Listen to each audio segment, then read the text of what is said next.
the clean and the unclean. This, like I said, there's a whole chapter here on simply these kinds of animals that you're allowed to eat or not eat. Excuse me. Hopefully I won't kick that. That you're allowed to eat, that you're not allowed to eat, that you're allowed to kill in a certain way and not in a certain way. This is the law. So first God says, I'm going to take you out of your comfort zone. You're going to get uncomfortable. And then he tells Peter, I'm going to change the way you've looked at the law your entire life. These are the rules that I have laid in place, and you are not going to understand them the same way ever again. Let us not forget, Christ's sacrifice came in and changed everything about the Old Testament.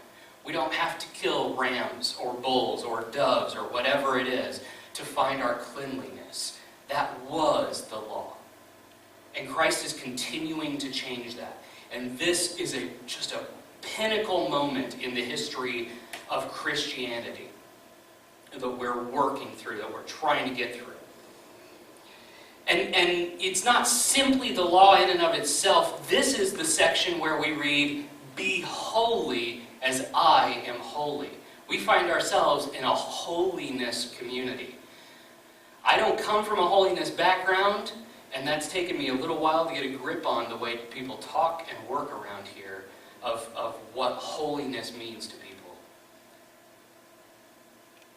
But it's something that we have to keep trying for, and it's something that we have to begin to understand in a different way, I think.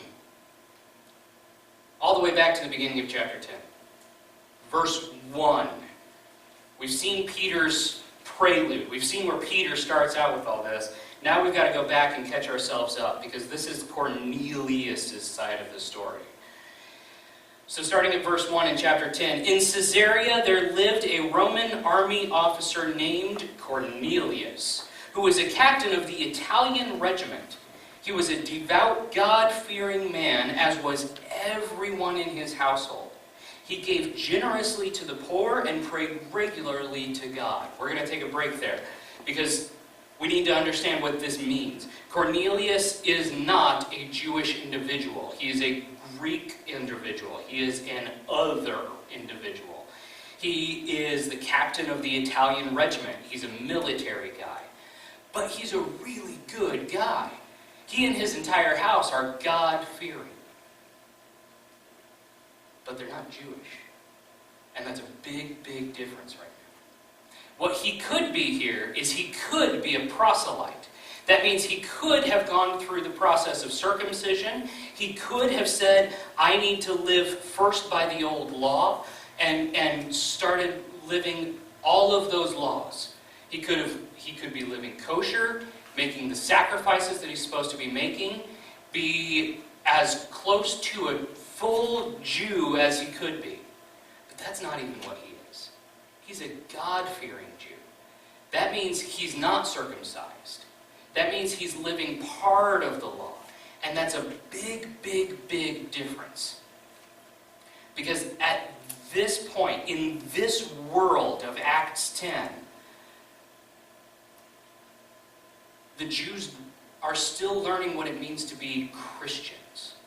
They're still learning what it means to follow Christ and to be Jesus followers, and the way they understand it so far, and even all the way up to Acts chapter 15, and oh, by the way, throughout all of the letters that you see being written for the rest of the New Testament. They start from the place of saying, you know what, you've got to be Jewish first, and then you can be Christian. You've got to start by being circumcised. That's still the world we live in. In this point in Acts chapter 10, you've got to start by being circumcised. You've got to start by going to the synagogue and giving all of these sacrifices. And then you've got to understand that Jesus came and he changed everything. And then you've got to be able to have the Holy Spirit. And these are all of the steps by which they're trying to figure out. They're trying to do the right things. They're trying to follow the law as well as they can, because that's what they've done their whole lives. And they're trying to figure out the right path for Gentile Christians to come in. It's in Acts chapter 8 that we first see anybody outside of the Jewish faith really come to Christ, and that was an Ethiopian eunuch who had partaken, who probably was a proselyte, because he had traveled to Jerusalem to give sacrifices, and he wound up being baptized by Philip. And this is, like I said, this is a process of expansion that's happening. Like Jesus said, we're going to start in Jerusalem, we're going to go to Samaria, to Judea, to the ends of the earth. So far, they've only gone about this far. They've only gone maybe about to Samaria. And you're seeing this burst open at the seams. And it's going to just suddenly break out, and we're going to be to the ends of the earth.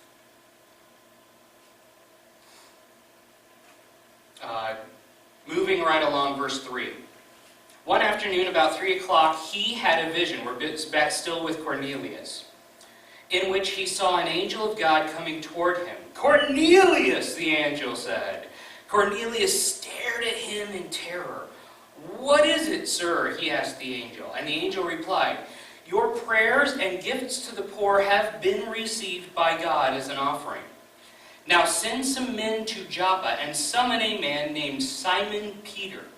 He is living with Simon, a tanner, who lives near the seashore." As soon as the angel was gone, Cornelius called 2 of his household servants and a devout soldier, one of his personal attendants. He told them what had happened and sent them off to Joppa. And we're going to stop there. Like I said, everything's bursting at the seams. We've just finished reading in Acts, if you're reading along with this. We've just finished reading about Philip and the Ethiopian. We're seeing an angel come to a man who is not a Christian. Because, like I said, that's the first thing that needs to be understood. He's not even a full Jew. He is a man who is a God-fearing man at that time. And the angel comes to him and has him go find Peter. God comes to the non-Christian for him to seek out the Christian. Believe it or not, this is the world we still live in today. We live in a world where people are so desperate for Jesus that they're coming to us. That we're terrified to go out into the world to somebody else. This song, this is supposed to be happening, I promise. There was a play written in 1996 that was a rock opera. You may or may not have heard of it, but it was Rent. Should you turn that down a bit, or is it too loud out there?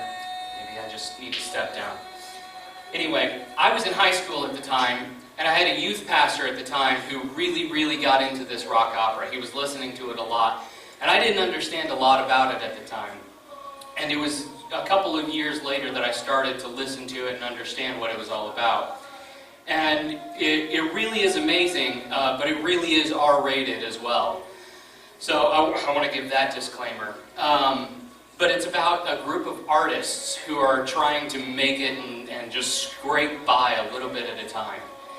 And what blows me away is that I can't help but hear any of this play without hearing a lost world screaming out for Christ. Especially in this song right here. Whether you can distinguish the words or not, it's simply, will I lose my dignity? Will anybody care? And that's, the setting for this one is in an AIDS life support meeting. Everybody's around a circle and everybody's dealing with this disease that they have. I don't know how much you know about AIDS, but it's an astounding disease.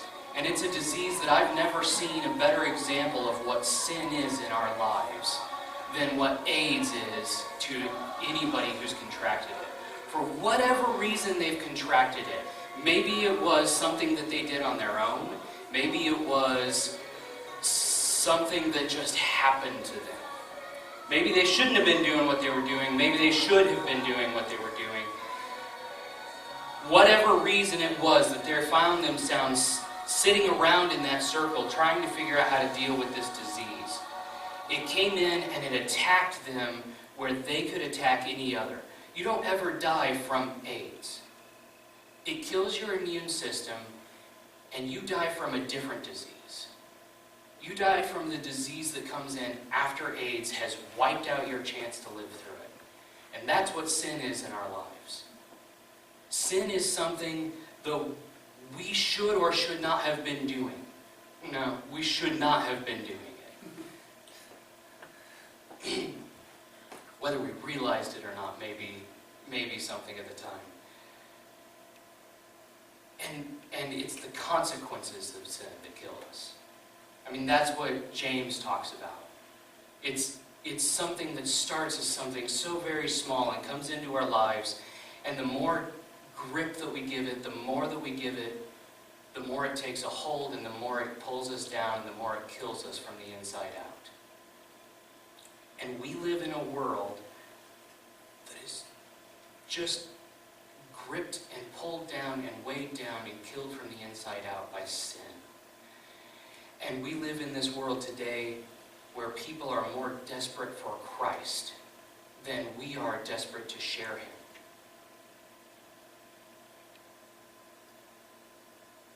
We live in a world where people are so fed up with the church that they think they can live outside of the community of Christ and still have a relationship with Jesus. We live in a world where we've got to be ready to be taken out of our comfort zone, to be taken out of that place that we find ourselves in, so very comfortable, and to go out into that dark, dark world and to be able to share Jesus. It's a lot easier than you think it is. It's scary, and there's pressure one way or the other, but it's a lot easier, and people are a lot more open and receptive to finding out who Christ really is once you start to share him. And that's where Peter finds himself. Peter finds himself out here praying on a roof, while Cornelius is out here talking to an angel about finding Jesus.